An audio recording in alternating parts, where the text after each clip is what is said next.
Hello, this is Dr. Christy Patton Lukes, a chemical engineering professor at Missouri S&T. In this video lesson, we're looking at Chapter 6 for Thermodynamics 1, which is Thermodynamic Properties of Fluids.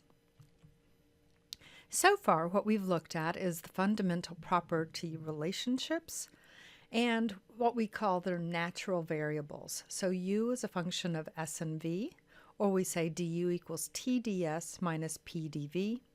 We have dH as TdS plus VdP, so H is a function of S and P naturally. A is Helmholtz energy, which is U minus Ts, and based on that we get dA equals minus SdT minus PdV. And A is a function of temperature and volume.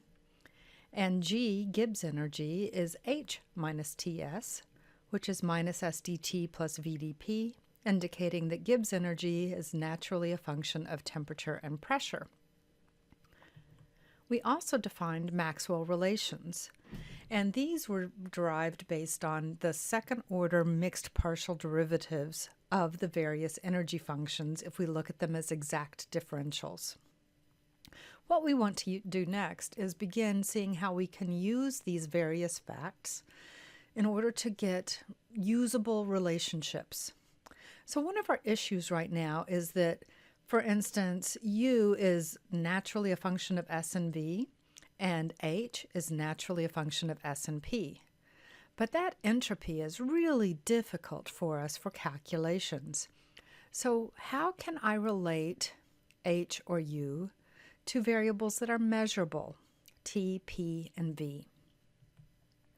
So this lesson we're going to be looking at developing a formula for enthalpy as a function of temperature and pressure. So the first step is to just use the definition of enthalpy. Well, not use the definition of enthalpy. Use enthalpy and take this as if it's a total function of temperature and pressure and apply the differential form.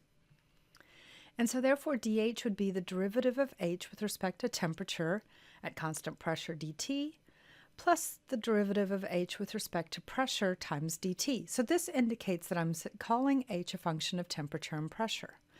But what do these partial derivatives mean? Well, for the first one, I've defined C sub P is equal to dH dt at constant pressure. So that's no problem. I'll just simply substitute that in. But what about the dH dP at constant temperature? In this case, for energy functions, H, U, A, or G, the best thing to do is start with the fundamental relation for that variable. So in the case of H, dH is going to be TdS minus VdP. And then take the derivative with respect to P while holding T constant, right? dH dP at constant T. But we'll do it using the fundamental relation.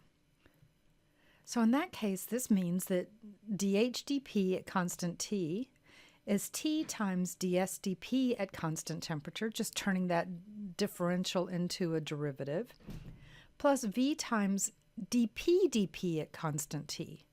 But dP dP is 1, so therefore we just write T ds dP at constant temperature plus volume.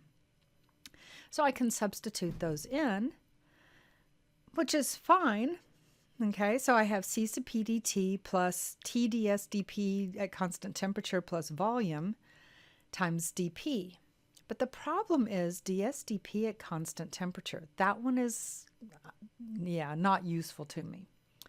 So generally when I have S and don't know anything else to do, I usually look at the Maxwells. Okay? So if we go and look through all of our Maxwells, what we see is ds dP at constant temperature is negative dV dt at constant pressure. So now I can put these facts together. dH dP at constant temperature is volume minus temperature times how volume changes with temperature along an isobar. And I put this all into dH, and so now I have dH is equal to C sub P dt plus volume minus temperature times dV dt at constant pressure dP. So I have all measurable quantities or things I could look up like C sub P. And so now I have a relationship for H as a function of temperature and pressure, and I could use this for doing calculations where I have a change from state 1 to state 2 defined as temperature and pressure, and I need to calculate a change in enthalpy, such as working a first law problem. So this concludes this video lesson. In class, we will be looking at more examples like this. This is going to be very important to how we derive almost everything else we're going to be doing in this course. See you guys in class. Thank you.